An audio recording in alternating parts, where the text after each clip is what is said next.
강남봉은 한영자 앞에서 무릎을 꿇고 있었다. 손끝은 떨렸고 얼굴에는 잠도 제대로 자지 못한 사람의 초췌함이 남아 있었다. 영자는 그를 내려다보았다. 예전 같으면 소리를 질렀을지도 몰랐다. 그러나 이제는 지쳐 있었다. 너무 많은 거짓과 비겁함을 받고 너무 많은 사람이 채화영의 욕망 속에서 망가졌다. 강남봉은 두 손을 모았다. 잘못했어. 내가 정말 잘못했다고. 내가 미친놈이야. 내가 돌았어. 정말 미안해. 영자야, 한 번만 봐줘. 영자는 한참 동안 말이 없었다. 강남봉은 고개를 더 숙였다. 나도 무서웠어. 화영 씨가 시키는 대로 움직이면 다 괜찮아질 줄 알았어. 그런데 아니더라. 내가 한 짓이 결국 장미 씨를 감옥에 보내고 회장님을 죽을 뻔하게 만들고 당신까지 다치게 만들었어. 영자는 차갑게 물었다. 그래서 이제 와서 용서해달라고. 강남봉은 눈물을 닦지도 못했다. 용서 안 해줘도 돼. 그런데 나 이번엔 진짜 증언할게. 화영 씨가 시킨 거, 내가 보고 들은 거 전부 말할게. 그러니까 당신만은 내 말 한 번만 믿어줘. 영자의 눈빛이 흔들렸다. 미운 사람이어도 오래 함께한 세월은 쉽게 지워지지 않았다. 그러나 영자는 그 마음을 붙잡지 않았다.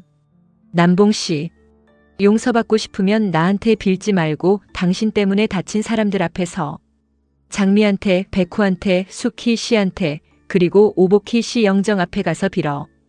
강남봉은 고개를 끄덕였다. 할게. 다 할게. 영자는 천천히 몸을 돌렸다. 이번에도 도망치면 그땐 내가 당신 끝낼 거야.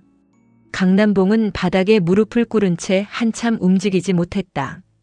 그 시각 드림그룹 창립 기념일 행사장 뒤편 화장실에서는 염산월이 거울 앞에서 화장을 고치고 있었다. 손은 떨렸지만 얼굴만큼은 아무 일 없는 사람처럼 보이려 애썼다. 마대창이 깨어났다는 소문이 사실인지 아닌지 아직 확인되지 않았지만 그녀는 이미 불길한 예감을 느끼고 있었다. 그때 홍주가 숨을 몰아쉬며 안으로 들어왔다. 엄마 큰일 났어. 마 회장님이 깨어나셨어. 염산월의 손에서 립스틱이 미끄러졌다. 그녀는 거울 속 홍주를 바라보다가 낮게 말했다. 큰일 났다. 빨리 짐 챙기자. 홍주는 답답하다는 듯 다가왔다. 챙기긴 뭘 챙겨. 빨리 도망가야 한다고. 염산월은 가방을 뒤지며 말했다. 현금은 챙겨야지. 여권도 있고 보석도 좀 챙겨야 하고. 홍주는 엄마의 손을 붙잡았다. 엄마, 지금 그럴 때 아니야. 마 회장님이 깨어나면 채 대표님도 끝이고 엄마가 알고 있던 것들도 다 드러날 거야. 우리 여기 있으면 같이 끌려가. 염산월은 그제야 딸의 얼굴을 제대로 보았다. 홍주는 겁에 질려 있었다. 자신이 아끼던 브로치 녹음기, 채화영과 준호 사이에서 보고 들은 것들, 그 모든 것이 이제 자신을 향한 칼이 될 수 있다는 것을 알고 있었다. 염산월은 낮게 중얼거렸다. 채화영이 무너지면 우리도 버릴 거야. 홍주는 고개를 끄덕였다. 그러니까 지금 빠져나가야 해. 더 늦기 전에. 두 사람은 행사장 뒤편 비상구 쪽으로 움직였다. 하지만 복도 끝에는 이미 백호 쪽 사람이 서 있었다. 홍주의 발걸음이 멈췄다. 염산월은 딸의 팔을 붙잡았다. 도망가려는 사람들의 얼굴은 이미 모든 것을 말하고 있었다. 창립기념일 행사는 화려하게 시작됐다. 채화영은 단상 옆에 서 있었다. 얼굴에는 완벽한 미소를 걸고 있었지만 속은 타들어가고 있었다. 출국 준비, 재산 처분, 마 팀장 거래, 검찰 라인 복구. 모든 것이 계획대로 가는 듯 했지만 이상하게도 행사장 공기가 자신에게 등을 돌린 듯 했다.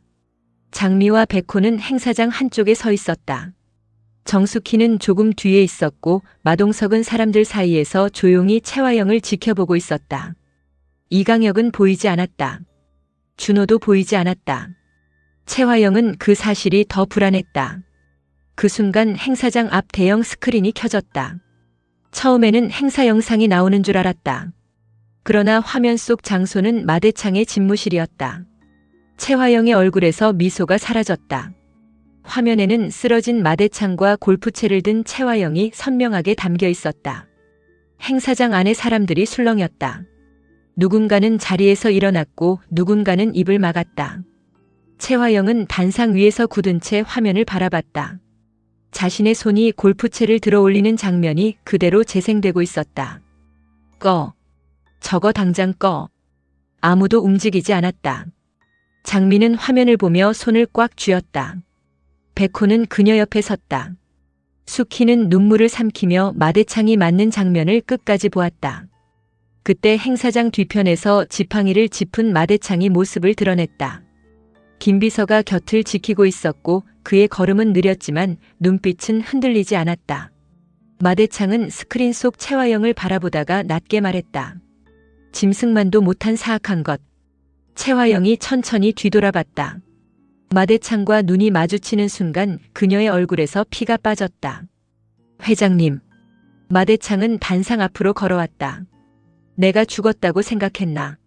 아니면 이번에도 내 돈과 거짓말로 모두를 속일 수 있다고 믿었나? 최화영은 애써 웃으려 했다. 오해입니다. 저 영상은 조작이에요. 장미가 앞으로 나섰다. 조작이라는 말 이제 지겹지 않으세요? 초소형 카메라 원본이고 시간 기록도 남아있어요. 회장님을 때리고 저를 범인으로 몰아간 것도 다 당신 짓이에요. 최화영은 장미를 노려봤다. 오장미 너. 백호가 그녀 앞을 막았다. 말 조심하십시오. 지금부터 대표님이 하는 말도 전부 기록됩니다. 그때 행사장 입구로 경찰들이 들어왔다. 최화영은 본능적으로 뒤로 물러섰다. 그러나 도망갈 길은 없었다. 단상 아래에는 장미와 백호, 수키가 있었다. 뒤에는 마대창이 있었다. 옆에는 마동석이 서 있었다. 경찰들이 최화영에게 다가왔다. 최화영 씨, 당신을 살인교사 및 살인 혐의로 체포합니다. 최화영의 눈빛이 흔들렸다. 살인교사, 살인 혐의라니. 내가 누굴 죽였다고. 경찰은 단호하게 말했다. 오복혜 씨 사건, 마대창 회장 피습 사건, 마서린 씨 수술방 증거인멸 및 살인교사 혐의까지 포함됩니다. 최화영은 주변을 둘러봤다. 그 순간 그녀의 시선이 마동석에게 닿았다. 마동석은 아무 말도 하지 않았다. 그 침묵이 더 차가웠다. 동석 씨, 당신까지 날 이렇게 만들어. 마동석은 낮게 대답했다. 내가 만든 길을 내가 걸어가는 거야. 경찰이 최화영의 손목을 잡았다. 최화영은 몸을 빼려 했지만 소용없었다. 그때 그녀의 입에서 한 사람의 이름이 나왔다. 강혁 씨.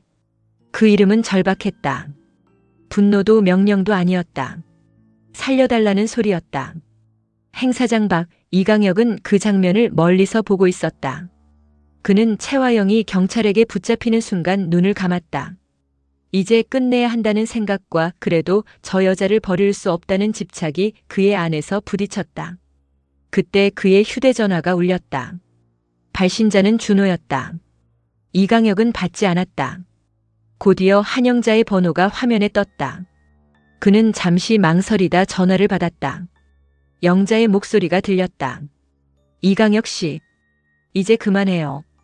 최화영은 끝났어요. 이강혁은 낮게 말했다. 아직 안 끝났습니다. 또 무슨 짓 하려고요? 이강혁은 대답하지 않았다. 그는 행사장 반대편 출입구를 바라봤다. 경찰차가 대기하고 있었다. 최화영이 그쪽으로 끌려갈 것이다. 그는 조용히 말했다. 한영자 씨, 당신이 나를 속였죠. 이번엔 내가 당신을 이용하겠습니다. 영자의 얼굴이 굳었다. 무슨 말이에요? 이강혁은 전화를 끊었다. 잠시 뒤 행사장 외부 주차장으로 이동하던 한영자는 누군가에게 붙잡혔다. 그녀가 소리를 지르기도 전에 이강혁이 낮게 말했다. 소리 지르면 다칩니다. 영자는 이를 악물었다. 이강혁, 당신 정말 미쳤어. 미쳤다면 오래전에 미쳤습니다. 그는 영자의 휴대전화로 준호에게 전화를 걸었다. 준호는 행사장 근처에서 최화영 체포 소식을 들은 뒤 굳어 있었다. 엄마라고 부르기 싫었던 사람, 그러나 끝내 완전히 버리지 못한 사람. 그 사람이 모두 앞에서 체포되는 장면은 준호의 마음을 찢어놓았다. 휴대전화가 울렸다. 한영자의 번호였다. 준호가 받았다. 한영자 씨. 수화기 너머로 이강혁의 목소리가 들렸다. 준호야. 준호의 얼굴이 굳었다. 이강혁 씨. 현금 준비해. 가능한 만큼 많이. 그리고 최 대표님이 이동되는 동선 알아내. 준호는 이를 악물었다. 지금 무슨 짓입니까? 이강혁은 차갑게 말했다. 한영자 씨가 내 옆에 있다. 준호의 눈빛이 흔들렸다. 영자 아주머니를 왜? 수화기 너머로 영자의 목소리가 들렸다. 준호야, 말 듣지 마. 이 사람 지금 제정신 아니야. 이강혁의 목소리가 낮아졌다. 돈 준비해. 그리고 내가 나를 도와주지 않으면 한영자 씨가 다친다. 준호는 휴대전화를 쥔 손이 떨렸다. 이강혁은 자신의 친아버지였다. 받아들이기 싫어도 피는 부정할 수 없었다. 그런데 그 사람이 지금 한영자를 인질로 삼아 채화영을 빼내려 하고 있었다. 당신 이러고도 아버지입니까? 이강혁은 잠시 침묵했다. 나는 아버지 자격 없다. 하지만 채화영이 잡혀가면 너도 안전하지 않아. 그건 핑계입니다. 현금 모아. 시간이 없다. 전화가 끊겼다. 준호는 한동안 움직이지 못했다. 그러나 곧 서랍을 열고 현금을 꺼내기 시작했다. 자신이 왜 이러는지 스스로도 알 수 없었다. 한영자를 살리기 위해서인지, 채화영을 완전히 버리지 못해서인지, 아니면 이강혁이라는 친아버지의 마지막 미친 선택을 막기 위해서인지. 그는 돈가방을 챙기며 낮게 말했다. 이번이 마지막입니다. 한편 경찰차로 이동하던 채화영은 고개를 숙인 채 걷고 있었다. 기자들의 질문이 쏟아졌지만 아무 말도 하지 않았다. 그러나 그녀의 눈빛은 죽지 않았다. 누군가 올 것이라는 기대가 남아 있었다. 그리고 그 기대는 이강혁이었다. 행사장 뒤편 도로에서 갑자기 소란이 일었다. 한영자가 끌려 나오고 있었다.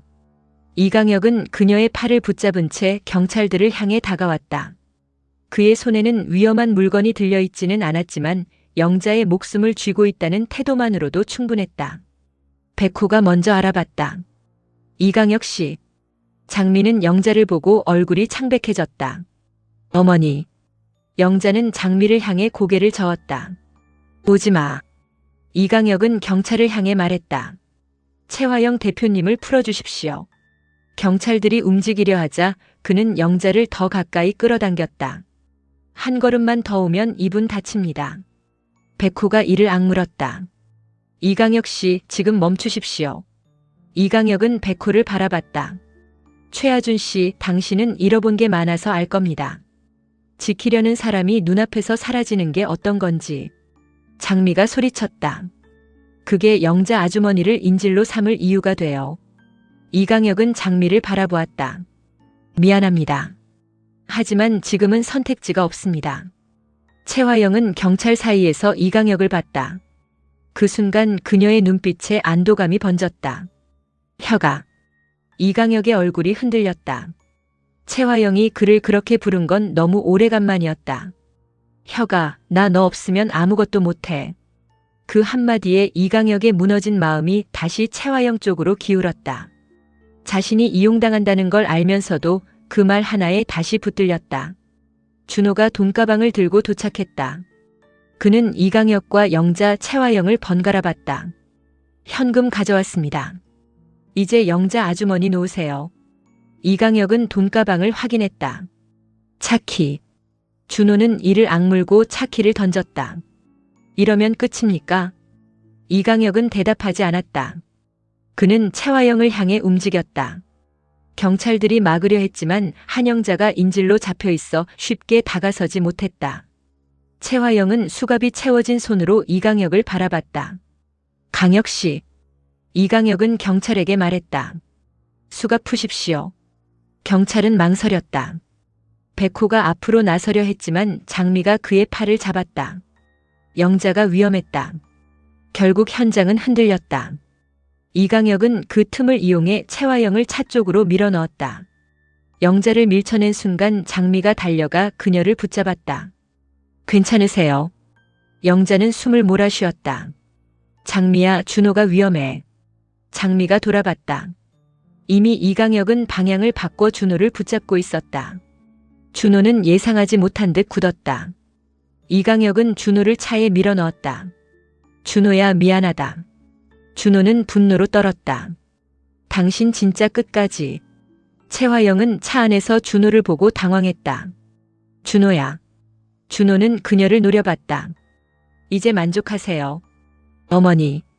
최화영은 아무 말도 못했다. 이강혁은 운전석에 올라탔다. 차가 빠르게 움직였다.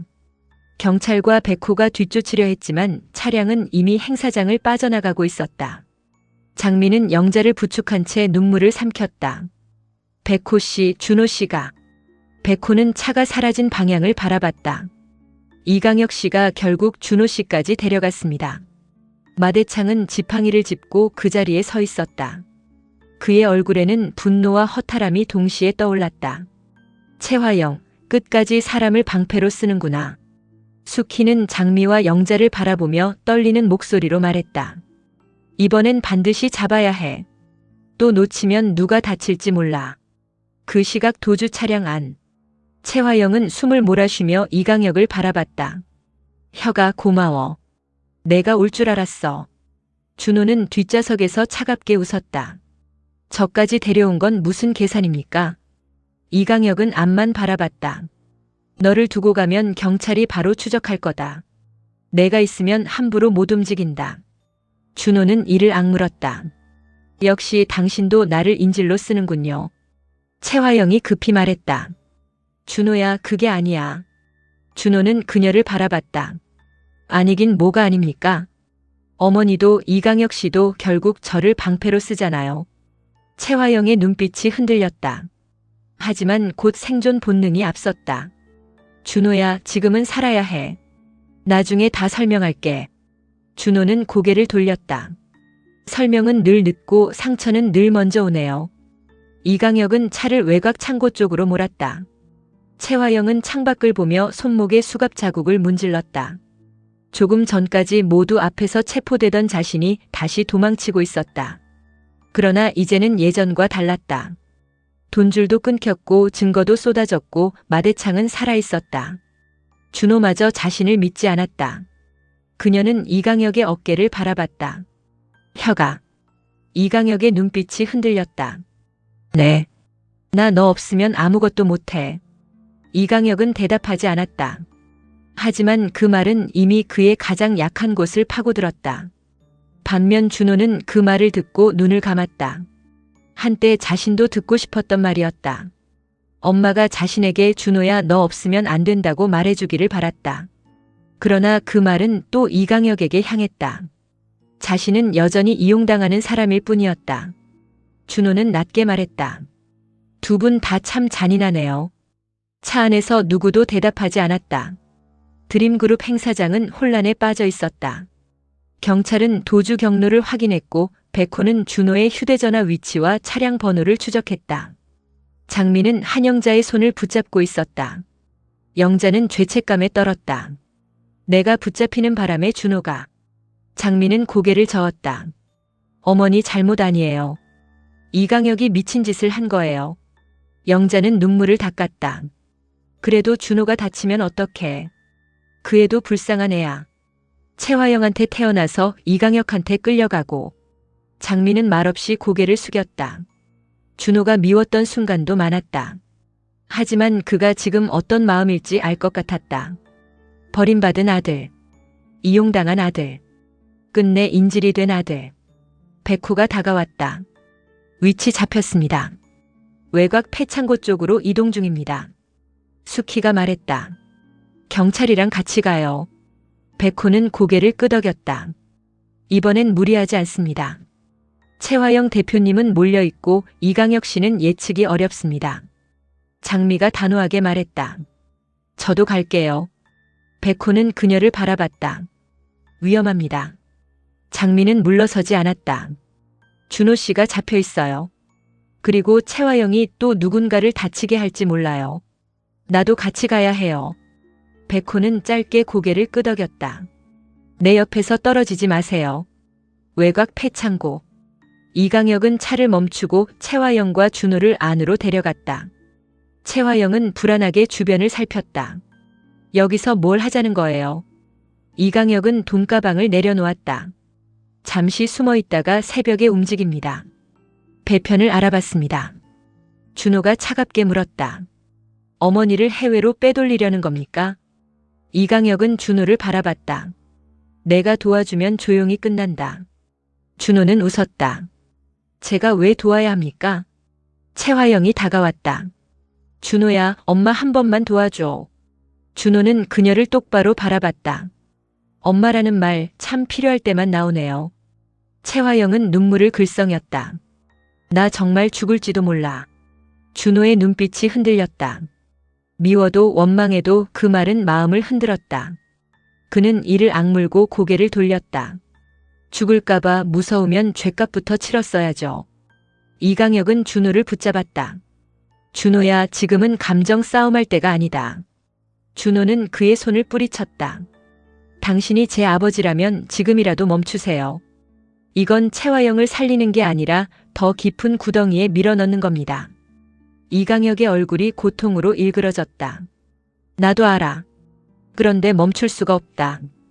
준호는 낮게 말했다. 그럼 당신도 끝입니다. 그때 바깥에서 차량 소리가 들렸다. 백호와 장미, 경찰이 도착한 것이었다. 이강혁은 급히 채화영을 뒤로 숨겼다. 준호를 다시 붙잡았다. 백호의 목소리가 창고 밖에서 들렸다. 이강혁 씨, 준호 씨를 놓고 나오십시오. 이강혁은 준호의 어깨를 붙잡은 채 문 쪽을 바라봤다. 들어오지 마십시오. 장미가 외쳤다. 준호 씨, 괜찮아요. 준호는 힘겹게 대답했다. 괜찮습니다. 들어오지 마세요. 채화영은 이강혁 뒤에서 떨고 있었다. 조금 전까지는 그에게 의지했지만 이제는 이강혁이 자신을 살릴 수 있을지도 확신하지 못했다. 혁아, 나 무서워. 그 말에 이강혁의 손이 떨렸다. 백호는 밖에서 낮게 말했다. 이강혁 씨, 채화영 대표님은 당신을 버릴 겁니다. 지금 멈추면 준호 씨는 살릴 수 있습니다. 이강혁은 이를 악물었다. 내 아들 이름 입에 올리지 마십시오. 준호가 조용히 말했다. 그럼 아버지답게 행동하세요. 이강혁의 눈빛이 크게 흔들렸다. 처음으로 준호가 그에게 아버지라는 말을 했다. 비난 속에서 나온 말이었지만 그 한 단어가 그의 발을 붙잡았다. 채화영은 그것을 보고 다급히 말했다. 혁아, 흔들리지 마. 저 사람들 말 들으면 우리 다 끝나. 준호는 그녀를 바라봤다. 우리라는 말에 저는 포함됩니까? 채화영은 대답하지 못했다. 창고 안에 세 사람, 밖에 장미와 백호. 모두가 끝을 향해 밀려가고 있었다. 마지막 순간 이강혁은 천천히 준호를 놓았다. 준호는 뒤돌아 그를 바라봤다. 이강혁의 눈에는 눈물이 고여 있었다. 준호야, 미안하다. 채화영이 비명을 지르듯 말했다. 혁아, 안 돼. 나 두고 가지 마. 이강혁은 채화영을 바라봤다. 평생 지키려 했던 여자. 평생 자신을 이용한 여자. 그래도 놓지 못했던 여자. 그는 낮게 말했다. 대표님, 이제 그만해야 합니다. 채화영의 얼굴이 무너졌다. 그때 창고 뒤편 문이 열렸다. 채화영은 이강혁이 방심한 틈을 타 돈가방 하나를 들고 뒤쪽으로 달렸다. 준호가 소리쳤다. 어머니. 백호와 경찰들이 안으로 들어왔다.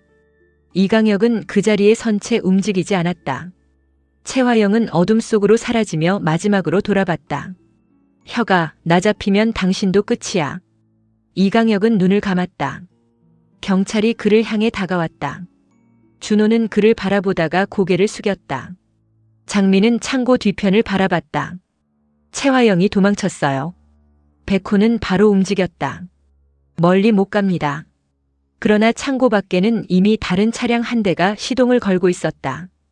운전석에는 염산월이 앉아 있었다. 조수석에는 홍주가 겁먹은 얼굴로 앉아 있었다.